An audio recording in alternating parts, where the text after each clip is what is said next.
Hey everybody, welcome back to Video Game Mess. So today I got a fun and exciting video for you guys today, and honestly it's been a very big hot streak for Castlevania Symphony of the Night. First we got the Maria mod for the PlayStation 1 version of the game, bringing the PlayStation portable version of Maria into Symphony of the Night. Then I did the video on the updates to the decomp for Castlevania as well. But now Pigsy is back with a new demo of their remake of Symphony of the Night, taking it from the PlayStation 1 to the Sega Genesis. I did a video on this basically the same time this time last year, and honestly, it was absolutely insane to see how well it worked on something like the Sega Genesis. So that's what we're doing today on Pigsy's newest demo. We're playing it in widescreen because you can on MiSTer FPGA, and why the hell not? If you're wondering why Soma's in the game, just because, why not again? Before we get too far involved though, do me a huge favor, go down below, hit like and subscribe, and ring that notification bell. Definitely helps us out.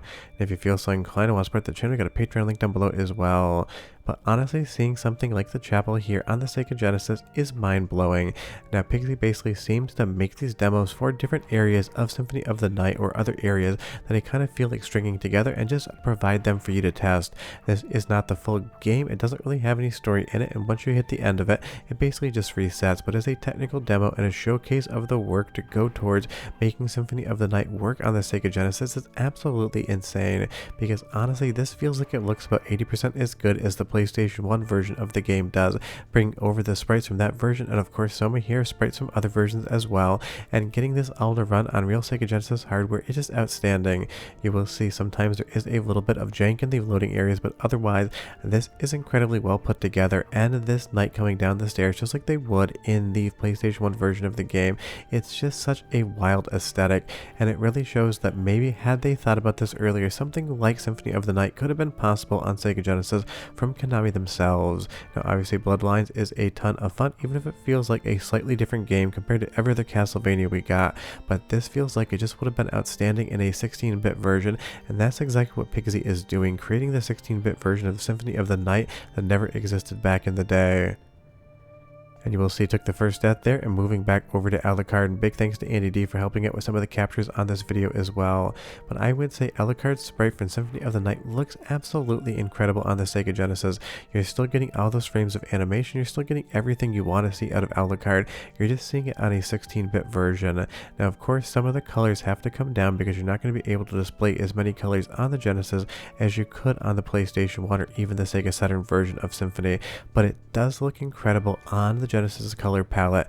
Honestly, it kind of actually translates way better than I would expect, because anytime you reduce colors down, you have to kind of think about the artist's intent and make sure the style still comes over even with that reduced palette, and Pigsy here has absolutely nailed that brief, keeping all of the spirit and overall vibe of Symphony of the Night alive on the Sega Genesis while also dealing with the technical limitations of the hardware in and of itself, because we obviously all know Sega Genesis is no PlayStation 1. It is not going to be able to run the same code at the same speed.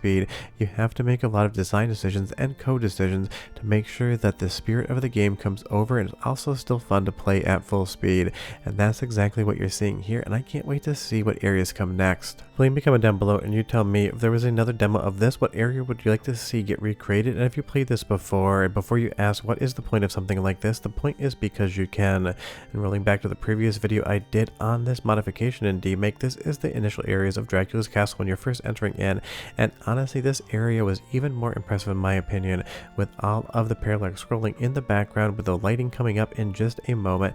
It really does look something very similar to Symphony of the Night, except on the Sega Genesis, and that again is just staggering how impressive stuff like this can be. There's a little bit of scan line on this footage. Apparently I ran it like that back in 2024, but again, you'd be hard pressed to know this wasn't PlayStation 1 unless you really looked around the edges. If you looked at this footage for 10 seconds kind of glancing over your shoulder, you just think to yourself, oh, I'm watching Symphony of the Night run, and I guess that's what it looks like.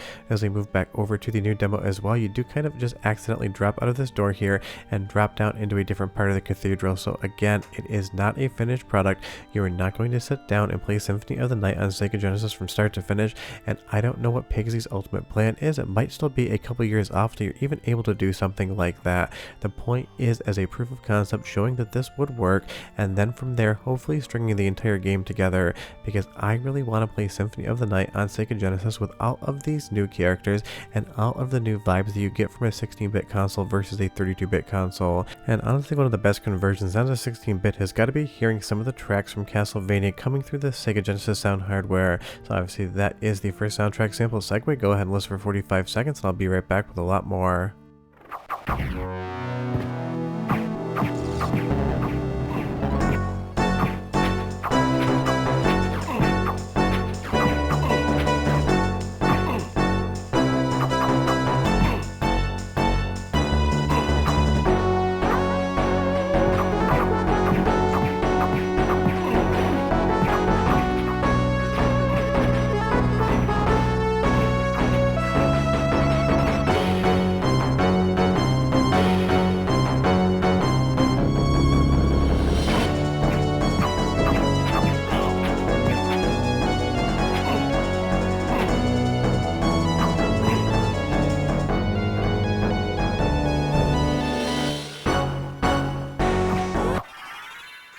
I mean, even if there is a little bit of sound distortion, when you actually defeat the boss, that music is an absolute vibe. And if you think about it this way, you just had a boss fight on the Sega Genesis playing Castlevania Symphony of the Night with the Sega Genesis sound hardware being able to produce all of that music. And that, again, is just an absolute massive amount of work and effort. And moving back to the initial demo as well, the initial castle area here just looks stunning. And that really is the takeaway. Pigsy is proving that Symphony of the Night would 100% work on Sega Genesis, not just from a technical basis of getting the code to run, but also from an aesthetic basis, because it is one of those things. There's no reason to convert a project from a 32-bit console to a 16-bit console if you can't bring over the vibe, the thematic content, and make it feel like a different version of an already incredible game. If there is too much left on the cutting room floor to actually get this thing to run, there really wouldn't be much of a reason to play it, because you think to yourself, it's not as much fun as the original. But in these demos, Pigsy is proving that you can do everything on Sega Genesis that you could do on PlayStation 1 and make it as fun. Now again, it might be multiple years so this project actually ever sees a completion. Maybe it never will. I have no idea. We'll just have to wait and see. But I love this death area here as well. In one of the other demos, you basically get to fight death right at the beginning versus when you fought him in Symphony of the Night on PlayStation 1. Has always been one of the most random things to me as far as the actual initial release. Death wants you to leave the castle. He wants you to stop your attack on Dracula, but he just lets you sit there and not actually fight you and tries to kill you right at the beginning of the game. It's kind of like some James Bond villain level stuff. You have him right in front of you, just attack him right now. Don't let him have the opportunity to screw up your master plan. That's exactly what Death does, and honestly that's basically all of Castlevania games. They're basically the James Bond of something like the Castlevania franchise. And dropping down here into a fight from what looks like Bloodlines again. A lot of fun, a lot of secrets going on here, and I can't wait to see what comes next. But I'm going to do another soundtrack sample because again, there's just something absolutely magical about the soundtrack from Symphony of the Night coming through the Sega Genesis sound hardware. That bassiness and crunchiness really do give it a whole new life. So go ahead and listen for 35 seconds and I'll be right back with more demo.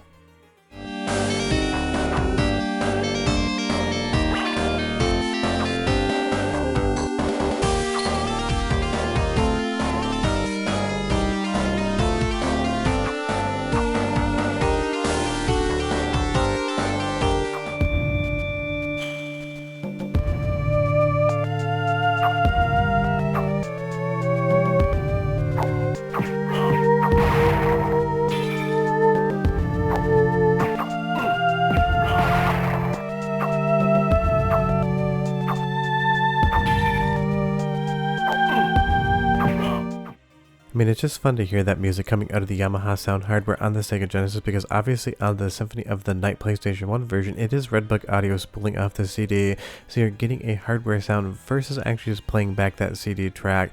And the Yamaha chip on the Sega Genesis has such a deep aesthetic, bassy, a little bit gritty, and has always sounded so unique. The soundtrack sounds great coming out of here.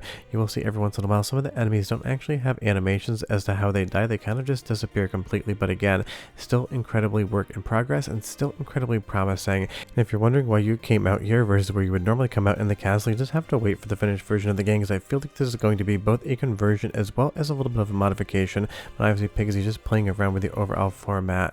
But as far as the concept is concerned, as far as a fan project project is concerned, and as far as a technical achievement is concerned, seeing Castlevania Symphony Night run on the Sega Genesis proved that the 16-bit console could absolutely handle the entire game.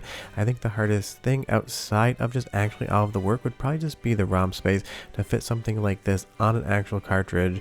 You can play this on real hardware, you can play it on software emulation, you can play it like you're seeing here on MiSTer FPGA. The only wrong way to play this demo is not to play it in the first place, and I can't wait to see what comes next. But we're done. It's been a big Castlevania month, and I'll see you guys next time. Bye bye.